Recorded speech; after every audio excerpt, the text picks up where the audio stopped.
Nanindigan si Makati City Mayor Junjun Binay na hindi siya aalis sa Makati City Hall sa gitna ng suspension order laban sa kanya kaugnay ng di-manoy overpriced na pagpapatayo ng Makati City Hall Building 2.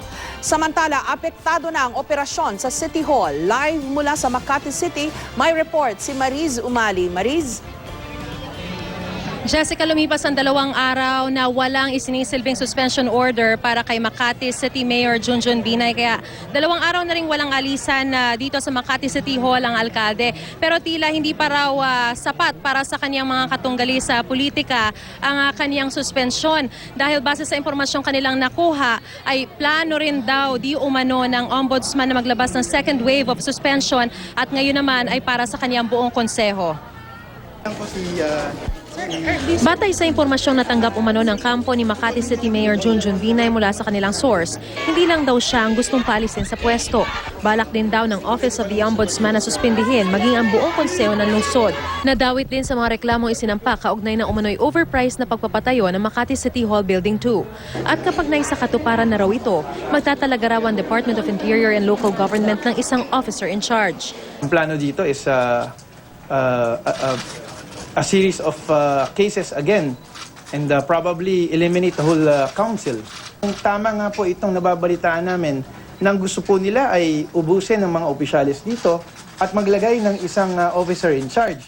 Then that is a disservice to the thousands of Makati residents who had voted me to become the mayor of the city as well as for our councilors. Hindi pa naisisilbi ang suspension order laban kay Binay pero ngayon pa lang nagbabanta na ang kanyang mga taga-suporta na harangin nila ito. Kaninang umaga ay sinara nila ang main door ng City Hall. May ilan namang nakabantay sa ika-21 palapag ng City Hall kung saan nag-oopisina si Binay. Dahil dito apektado ang serbisyo sa City Hall. Ang pagpuproseso ng mga business permit inilipat muna sa annex. Gayon din ang operasyon ng Health Department.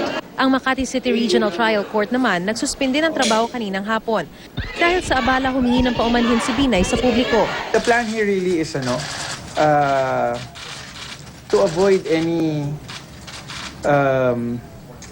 how do you say this, any confrontation. Kung i-implement na yung order, that they will tell us beforehand na may pupunta kasi ayaw nga namin magkaroon ng kaguluhan dito. Sa panayam kay Makati City Vice Mayor Romulo Peña Jr., nilinaw niyang wala siyang kinalaman sa mga reklamong isinampalaban kay Binay na pinag-ugatan ng pagpataw sa kanya ng preventive suspension ng ombudsman. Sinabi ito ni Peña kasunod ng pahayag ng kampo ni Binay na siyang gustong paupuin ang kanilang mga kalaban sa politika. Ayoko sanang mabrand as a Liberal Party member. Laging ganun eh. Una, ang taas po ng respeto ko kay VP Binay.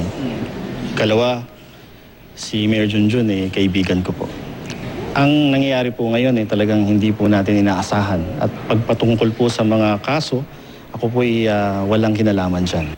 Minsan naging kapartido ni Binay si Peña sa United Nationalist Alliance pero tumiwalag siya noong 2010 sa katumakbo at nanalong Vice Mayor bilang independent candidate.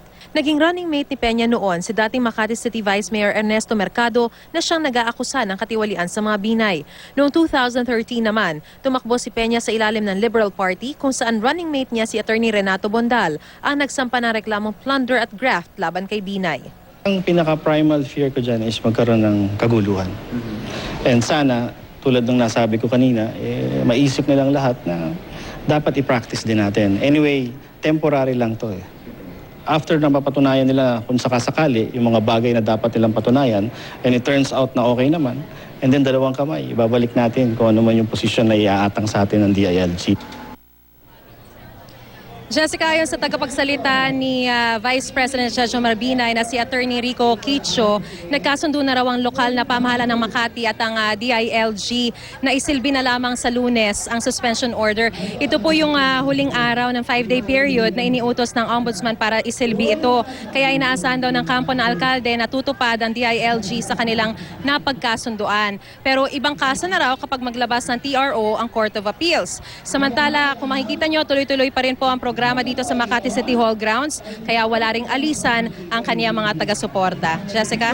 Marisas, of this time, paano mo i-describe ang temperament ng mga nariyan sa City Hall?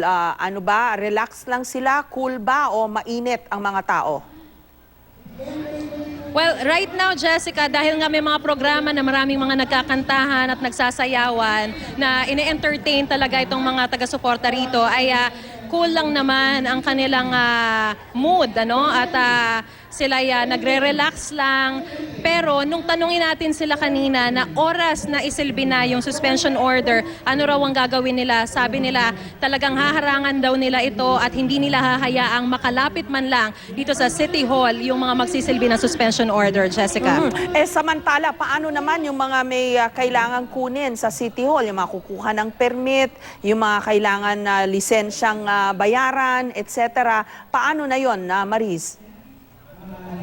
Gaya, Jessica, nang nangyari kanina ay inilipat muna yung mga ibang mga transactions dun sa annex building. Kaya tuloy-tuloy pa rin naman daw yung operation o yung business ng Makati City Hall. At yan din ang siniguro ni Mayor Junjun Binay na hindi naman daw maaantala. Yun nga lang, talagang medyo naaberya ng konti yung mga tao dahil nga sa halip na maraming mga gates yung bukas, talagang pahirapan dahil dito specifically sa main building ay talagang isang gate lamang ang nakabukas dyan, Jessica. Maraming salamat sa iyo, Mariz Umali.